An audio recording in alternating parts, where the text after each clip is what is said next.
and Facebook, you know. So I think it's real daunting of a task now that we have to really be proactive. And I think if you don't have a virtual or a web-based business program, whatever the case may be, now you got to shift it to there.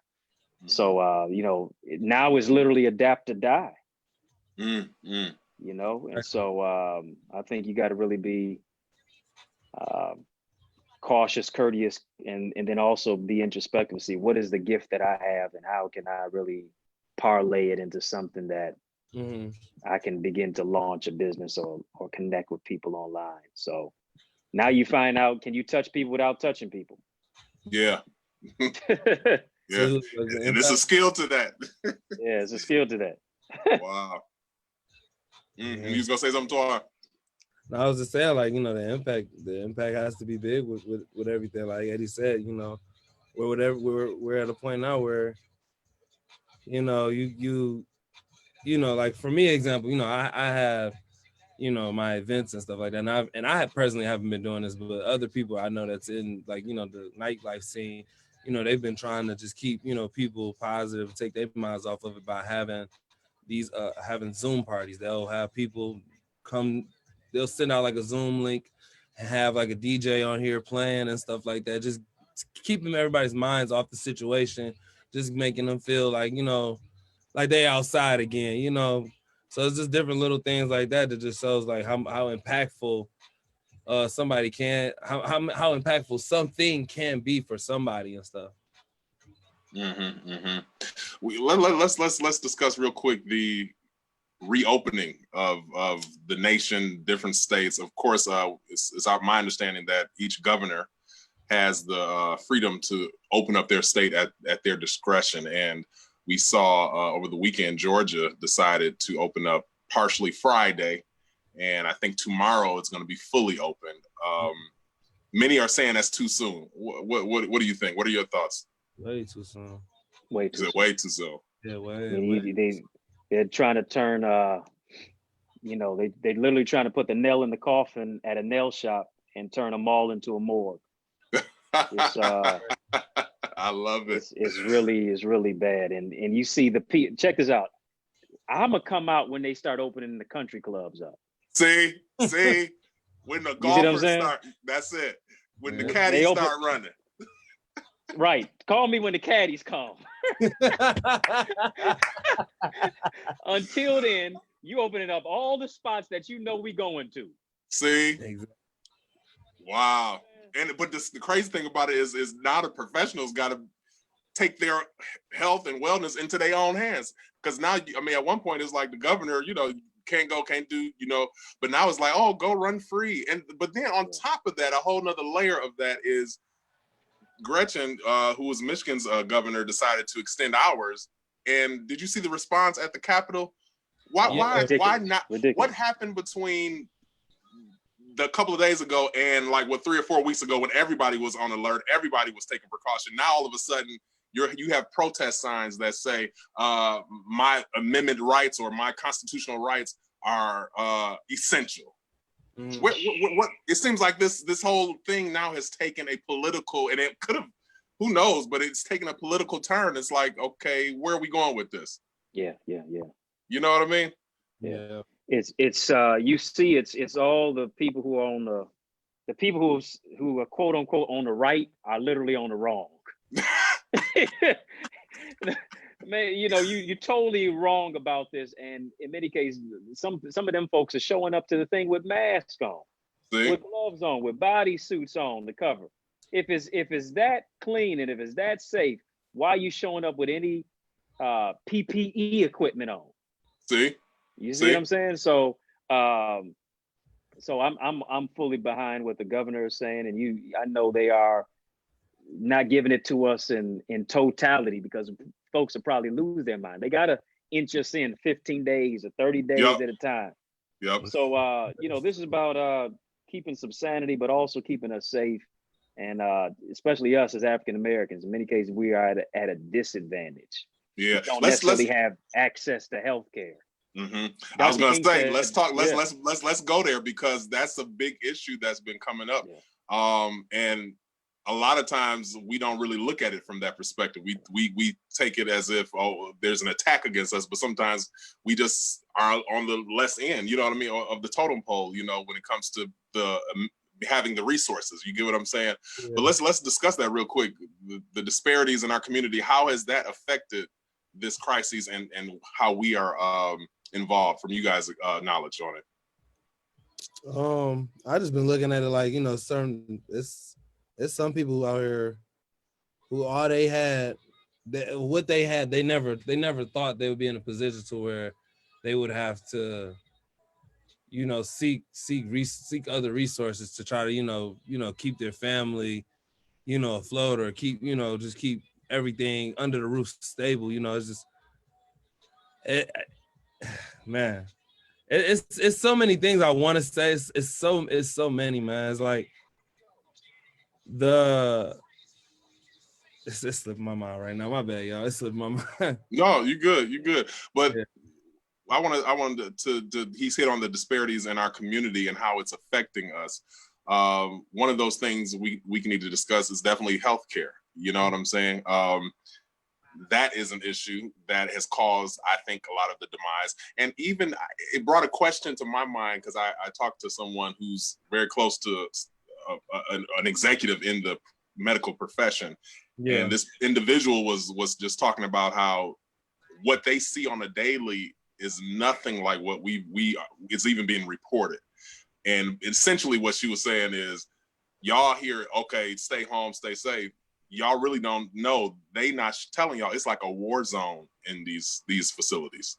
Mm-hmm. Like literally, you got, if you think about, it just reminds me of the show MASH. You know, you think you got wounded troops coming in from the field, and you got some that's being treated, and you got others who've expired. It's like a never-ending cycle of just madness. Yeah, I seen a video online of a hospital hallway filled up with beds just pretty much on top of each other, like just patients nowhere to go, like it's not enough staff. You know, everybody kind of just, you know, running around like a chicken with his head cut off, you know, really trying to understand and then trying to tend to everybody as much as they can. Yeah, but one of the things that caused me concern is, I know they spoke about I think it was New York, and it might even be here in Michigan, mm-hmm. how they didn't have enough ventilators for some. So yeah, they even had to pick and choose who gets a ventilator. Mm-hmm. Like both of you guys are dealing with the issue, but and I asked her, I said, well, how do they say, okay, we're going to give it to this one because they have a better chance of recovering, or this one has a lot of pre-existing issues?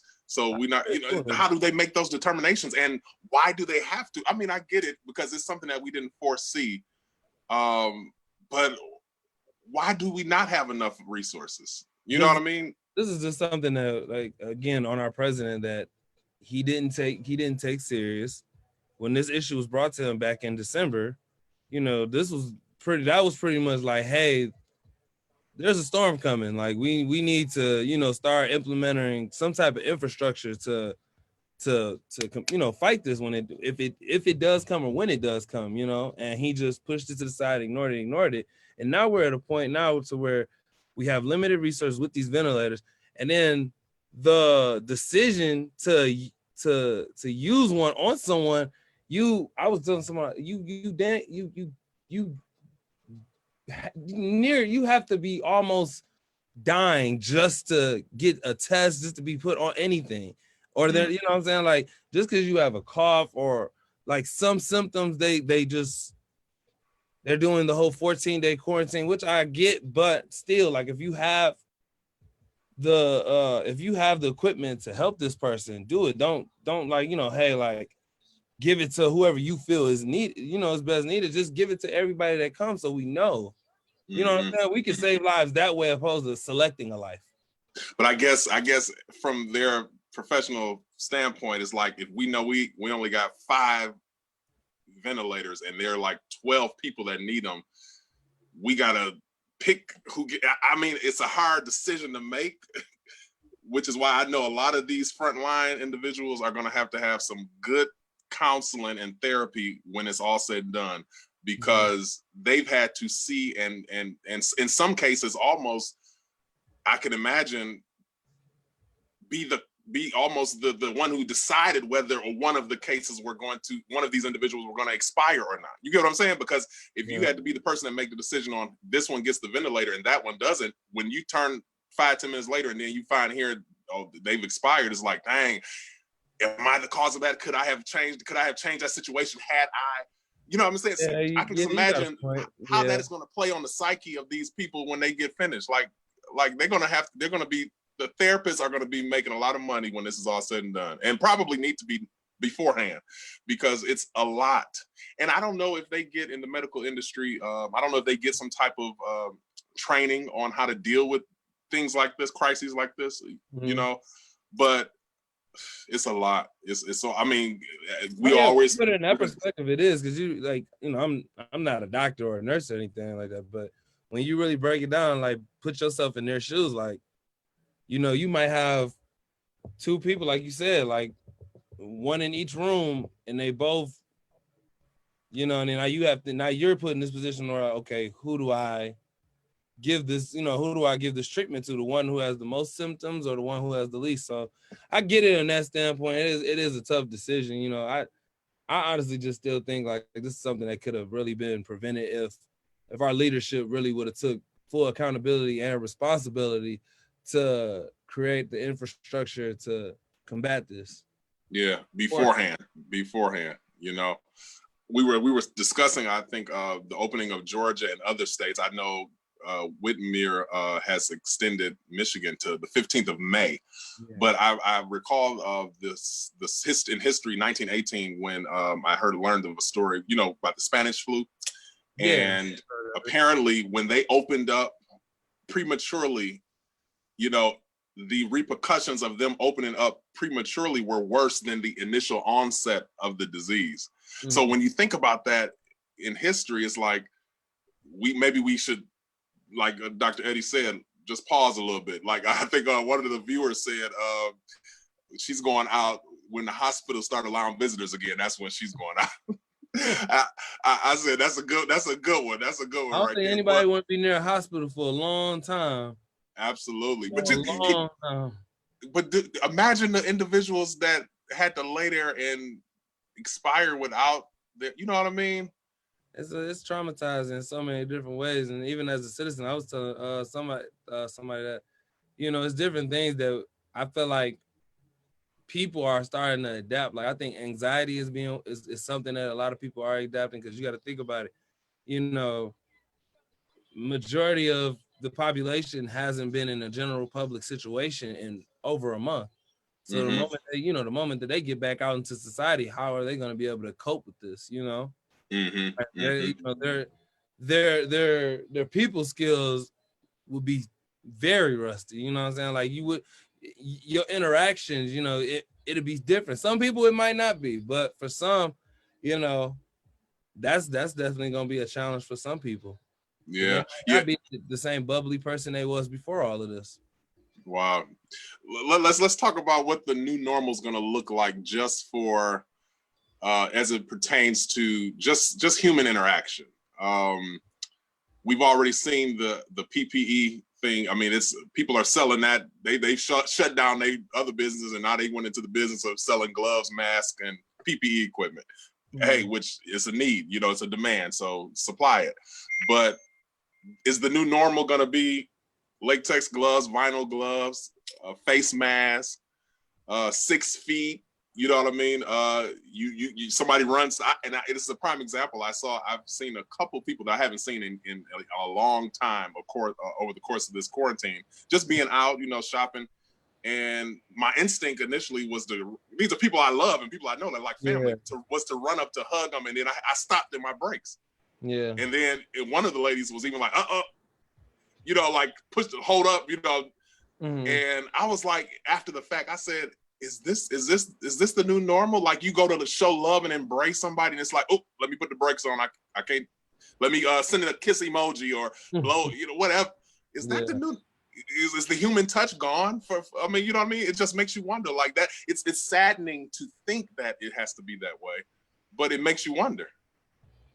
Yeah. Well, you know, it's really sad that society has moved to that now, and you know, it's not a missile that did it; it's a molecule. You know what I'm saying? Right. And so, if in many cases, if there's already divisiveness that is going on, and this further creates a divide. I don't know if we're going to get back to what we deemed as normal. Maybe now the abnormal becomes normal, to where even in the dating world now is on Zoom. You know, a handshake has now become a hand grenade. A hug has now become Hiroshima. So we're living in this time that we've never really seen before, and I don't know. I don't know. I mean, for you know, what did Malcolm X said? He said the best way to predict the future is to create it. And I think every single day we're trying to find a new way to create this future that we're living in, or that we will be encountering, that in many cases we're already experiencing. So yeah. Like, are you guys optimistic of like a vaccine or anything like that? Do you guys think that not necessarily a cure, but just something to control the coronavirus? Is that something that you guys foresee coming anytime soon? And when I say soon, too, I don't mean within like the next 2 or 3 months, but like, you know, sometime within this year. I don't see it happening this year. Yeah, I'm not optimistic about that, and I'm even on the fence about whether I would want to partake in it. I mean, you know what I'm saying? Yeah, because it is like a guinea pig trial thing. They start saying, and then people test. You know, people start using it, and it could go wrong, could go right. You never know. But you know, yeah, the guinea pig thing would be kind of like a, yeah, no, let me stay away from that for now, until we have some real results.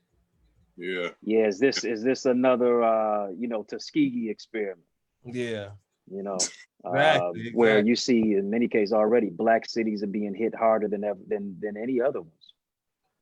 Yeah. You know, I mean, it took for so long for even West Virginia to have a first documented on record corona, you know, person who got the disease, much less even, I don't even know if there's one who passed from one. So contraction and then passing from it. You know, you don't hear about many states that don't look like Black or brown people. In many cases being hit very, very hard. Yeah. As we are. The chocolate cities. Yeah, I had seen something when they did make the announcement about opening up Georgia. You know, someone had made a post or made a comment towards it and said, you know, I find it funny how you're opening up Georgia and Atlanta is home to a lot of small Black businesses. So it's like you do this, and then like, you know, the effects that come from this financially is gonna hit these businesses really hard. So it's like you kind of setting a lot of them up to fail. Yeah. So when I saw that, I was like, you know, I'm not big on conspiracies, but that does bring a valid point. You know what I'm saying?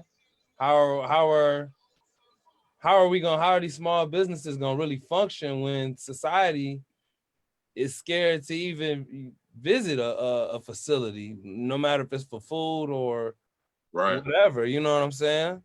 Right. Yeah. How can you pivot an esthetician? Exactly. Right. You know, I know everybody's talking about pivoting a pandemic, but other than an esthetician or a barber or in many cases other types of service jobs that we depend on, that in many cases are essential to us. Yeah. I talked to my barber the other day, you know, wondering how is he pivoting. Only thing he can do in many cases pivoting is to do a YouTube video on how to cut. But I need clientele. Yeah. You know, so, you know, talking about filing for unemployment now. I mean, you know, we saw small business loans vanquish, some SBA. They took that. I mean, the money was quick, fast, in a hurry, gone. And I just hope it got into hand. Well, I don't want to be like that because I'm just saying I just hope it got into the hands of people who really needed it. Not everybody needed it, you know, I think everybody needs stimulation in some facet because everybody's business is affected. But in some cases, you know, there are some who could probably make do and others who probably could have used it a little bit more. But apparently they're opening that, you mentioned that they're opening that back up. I don't know, I forget the figure, but it's quite a substantial amount. So I'm hoping that a lot of our Black and brown people can get in there and get that stimulation for their businesses, you know? Yeah, the stimulus check is also a reality check for us too. You know, it's right. It's crazy. And then you see a story about a woman who was grieving because her husband died after getting a haircut. Yeah, and they recently had just gotten married. Wow, I didn't realize that. She was on somebody's talk show. I don't think they had been married a year, she said. Wow. Yep. That was something. But there was a barber who early on started when they first shut it down, and I'm not sure if he was from our state, but he early on had started doing house calls and, you know, trying to get his, you know, like all of us do, hustle, you know. And he caught it and he expired from it as well, you know. So it's a real thing. It's a real thing, and it's one of those things you don't know. You know, it's not like, because everybody don't have a cough, everybody don't have a sniffle, so you really don't know. But I want to do a shout out to all of the frontline individuals, the physicians, nurses, environmental services workers, administrators, EMTs, any and everybody who is on the front line. If you're watching, listening, looking at the replay, we want to salute you and thank you for just being there and doing such a good job in this crazy climate. You know, I don't know if you've ever thought that this would be your career or something you would have to do, but thank you for sticking in there and helping us and really seeing that your communities are safe and well in this season. So, but we got to touch on a lighter note, if you will. We've seen a lot of social media versus competitions in music. I think the last one was Babyface and Teddy Riley, who I love. I love both of them. Babyface, I think I like a little bit more, although Teddy Riley's music is very good. But I'm a huge fan of Babyface. But did you guys catch any of that? Yeah. You did? Yeah, I missed all of it. I saw it. Yeah, I didn't catch it. I missed it, but I saw a couple of little replays. And I don't think it could be a winner because they heavy hitters in their genre and in their specific space. But I just thought that was kind of cool to see our entertainers kind of taking that position and trying to, you know, keep our society excited and uplifted, you know, with their music. So I thought that was pretty dope. Yeah, like those like little things like that, you know, really it goes a long way. It's like I said earlier, you know, people want to have some reminder sense of what norm used to be for them. So doing things like that, it kind of brings off like a concert atmosphere to it. I'm a little upset I missed it because I was asleep when it was all going on. But they said Teddy Riley, his mic wasn't hooked up and stuff. He was having an audio problem. I think he was like hooked up to Facebook and he was on Instagram trying to do it, and it was no audio coming through for Instagram. And it was Yeah, that was the first one he did. I think that was the one on a Friday, and then they had another one on a Monday. But see, what it is Teddy, you know, Teddy got a whole production there, and I think he was trying to hit him with the videos and stuff. You know, but you remember when he came to the Radio 1 event a couple years ago, were you there? Which one? It was the Women's Empowerment Expo. Women's Empowerment, yeah, I was there. I probably was busy working and stuff. Yeah, you did. I think you was on, yeah. But see, he has a whole thing that he does with his whole thing. So I don't know if I think he was trying to do that on his live. Yeah. Where he has the what is it when you talking to the little tube talk box? You know what I'm saying? I think he was trying to do a whole stage production, and it just didn't pan out well technically.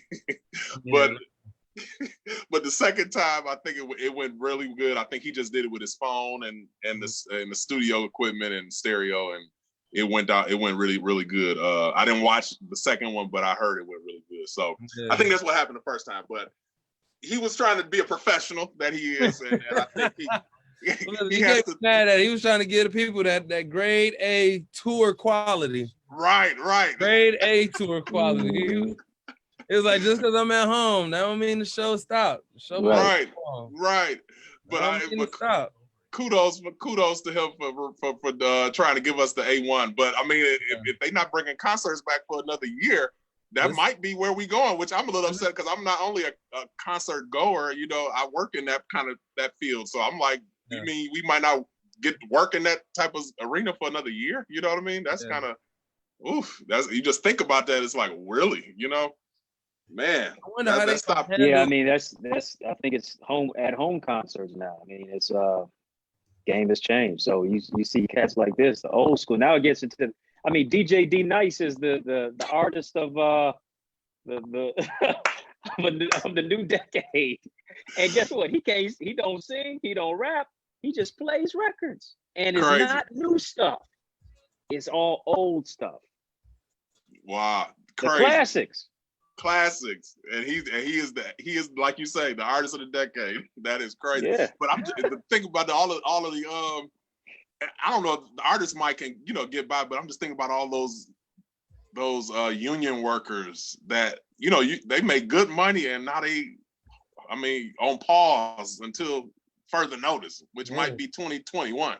You go from what I mean every day to now you trying to find something to keep you busy, you know. Wow. Speaking of, what y'all been doing? Any good movies, good meals y'all been cooking?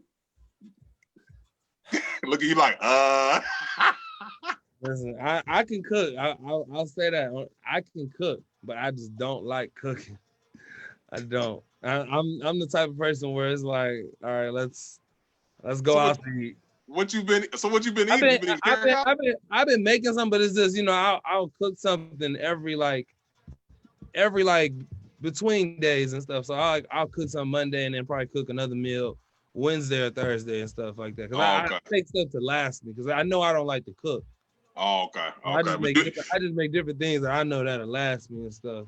So you ain't been trying to test out no recipes and all that. You ain't into it like that. A little bit. I only did something like kind of new with breakfast and stuff for my girlfriend when she came over, but that was about it. Well, I'm real simple. Hold on, you saying that we on it? Oh yeah. Yeah. She done got me. you done got nailed. Yes, I done got nailed. Uh-oh. Here we go. Next is gonna be, guess what, y'all? Look, I'm like, oh, what? We'll see. I mean, you never know. Take your time, sir. Take your time. Yeah, for sure. I'm not rushing anything. Look, you got that Tom Ford and all that stuff. She got the right one. You know what's so funny? My birthday was my birthday passed and it was March 26th. She actually bought me some Tom Ford men's cologne for my birthday. So now we got like matching fragrances, I guess you could say. Oh, y'all. So now y'all about to start dressing alike. Nah, I'm not doing all that. Yeah, nah. I'm not the type of person where I can do the same outfits. Maybe color coordinate, we could do that, but we know we both not about to have identical outfits on. Oh my God. That is so 90s to me. Oh, the whole family got on blue. Everybody got on plaid. Like, please. Yeah. But that's what's up. That's what's up, Twan. Congratulations. Thank you. I appreciate it. Happy what's for you. Guys? Yeah, well, go ahead, Ed. Okay. Oh no, I was just saying both Twan and I had birthdays back-to-back months. I'm sure like him. Well, I'm sure like me, he was quarantined. So quarantine birthday, and then I don't know about Twan. We might have to ask him. Right. I don't know about Twan being in them streets. Twan is It was a little new. Twizzle. I have fun. Twizzle. I'll be like, Twan, we are on quarantine. We are supposed to be home. What are you doing? I've been limited how much time I go in between our houses. Like I said, I don't go anywhere, man. It's home, work, and maybe a couple days out of the week I'll go visit her. And if so, she'll come visit me too. Like she She was over like the last couple of days, but you know, I know where everybody in her household is, you know, where they're at 24/7, and she knows from my household and stuff. So I'm trying to get back on the cooking thing, man.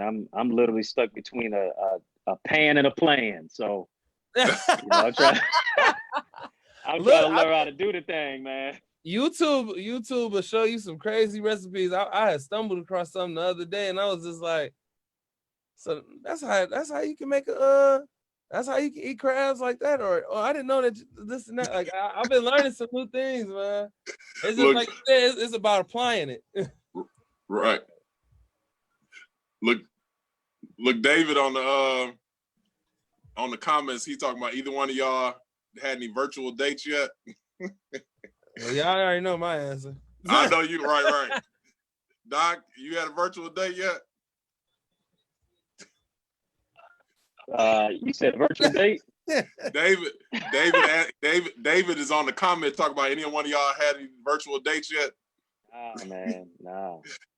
Like, listen, better than virtual dates. I hear people get married on Zoom. Stop. Yeah. Don't play with me. Don't do that. People get married on Zoom and curbside. They get married on Zoom. Come on. What's the cause? Is they not in jail? Is that what it is? No. Right. Now they try to tie that knot. Or they meet on an online date and then they get married on Zoom? Like no. They've already been engaged. They can't have the wedding like they want to. Oh, so they gotta go a virtual wedding. Yeah. Virtual wedding. Hey, the thing that gets me though, when they about to say I do, what if the connection go out? Right. Buffering. Look, that means they're gonna be your lawfully wedded wife. That means run. Just be like this. Try not to blink. Freeze. Oh man. Frozen for show. Right. That's crazy. Oh man. That's crazy. I'd rather you just get married and post a picture. I mean, I don't want to. All these virtual parties, it's nice, but I can't. Yeah, I can't either. I'm on my business. I throw a movie on and chill. But yeah, it's the cheapest it'd ever be to get married and engaged now. Right. It's really hit a lick. My brother's actually engaged right now, and I was talking to him because his wedding was supposed to be in June. So, I was like, if this goes on to then, like, what are you guys gonna do? They just said they're really stuck about their actual date. So they want to be married on whatever day it is. I think it's June 20th. So they said if they can't have a ceremony, they're just gonna elope, and then when everything clears and stuff like that, then they'll have an actual ceremony. Listen, tell your brother, get married on whatever the date is that he wants. Yeah. And go by his business. Okay. Forget trying to have anything. It ain't even worth it. Okay. Yeah. Y'all meet up with the family at the next holiday, whatever holiday, and y'all celebrate there. Don't even do it. Some people want to celebrate. They want to have these celebrations. It's like these kids and stuff. A lot of these prom, like high schools, they're not having prom. So I saw a group of young ladies. They had a younger sister. They all dressed up and pretended to have prom with her and stuff. So it's just different things like that. Well, that's cute. But yeah. Listen, all I know is they just trying to make up for the fun. I got you. But I mean, it's different. If we got to resort to dating online and getting married on Zoom, we got some issues. We got a whole new society on our hands. People already can't associate. They don't even know how to talk face to face. I just pray we get past this because we can't be dating online and marrying online too. It's crazy. But man, it's been definitely interesting. We got some comments here. I just want to see what everybody is saying. Get us plugged in. What up, Dave? David is on the line. Appreciate you. Tell Jazz we say hello. Y'all stay safe. Let me see. We got Bianca Blair, we got Ty, we got Karen, Charlene, Pat, Carnetta. Hey, thank you guys for joining us. Kenny, quite a few y'all. Appreciate you joining. We appreciate you tapping in. We are the men of the BAP show. Our first lady couldn't be with us, but next time we're gonna all be here to actually share and partake together, so you guys can continue to experience what we have to offer. Usually we're in the studio, and hopefully we can get back to that eventually. But until then, this is going to be our new normal. So any last closing remarks from you guys, Eddie or Twan? No, just nice seeing you guys, nice talking to you guys. This is definitely well needed. Please stay safe out there, everybody. Not just to my co-host, but everybody that's viewing right now. Everyone, please stay safe. Practice social distancing. Like this is not a game anymore. It was never a game in the first place. We need to really start treating this like a real life threat. You know, like we really have to put ourselves in the mindset. I know it's like we said earlier, you know, it's going to be challenging for a lot of us, but we really have to put ourselves in the mindset of, you know, what if this is our new norm and how are we going to, you know, overcome this? So it's better wise. Everything is still early right now. It's just get ahead of everything right now. So that way down the line, you won't be, you know, behind. So like I said, just stay safe, man. Keep everybody in your prayers and, you know, enjoy your life as much as you can. Even though That's it's hard. Right. That's right. Look, Eddie, yeah. I gotta shout out your baby brother is on. Look, he talking about salute. What up, Elijah? Oh, yo. Thanks for joining us. We have to bring you on as a guest one time. Would you let us know in the comments if you're interested? There it is. Let's do that. Yeah, that'd be dope. But give us some closing remarks, Eddie. Yeah. You know, always great to be with my brothers from another mother. And I think one thing, especially as men, a lot of times, you know, we stay locked in, you know, mentally, socially, emotionally. And now I think it's time, you know, you go outside, you take off the mask while we inside. You wear the mask outside, but you got to take the mask off inside. So I think, you know, now we can take some time to look within. When you can't go outside, now you really got to go inside. And so I think us understanding that this is not the time to panic in a pandemic, but now's time to really dig deep within and find those gifts, those talents, those hidden gems and jewels within, and really begin to pivot. And so let's be conscientious. Let's still pick up those phones and check on our loved ones. And just because we're social distance doesn't mean we have to treat each other at a distance, even though we're separated. And so, you know, I'll just be praying for everybody's peace, protection, and provision. Because listen, we've been through storms before, and we'll get through this storm as well. But we want as many people who can and will to come with us through this storm. That's right. We're not in to stay in it. We're gonna get through it. And so let's just be real cautious and really deem between what's essential and what's not essential. Yeah. So good. Well, thank you all for joining us. Listen, connect with us at www.thebap.show. We're going to soon be available on other platforms. So we're excited. God is expanding our territory. So stay on the lookout for other stuff from us. But this is the Bon Appetit podcast. And until next time, Bon Appetit. Love it. Peace. See you, fellas. All right. Peace.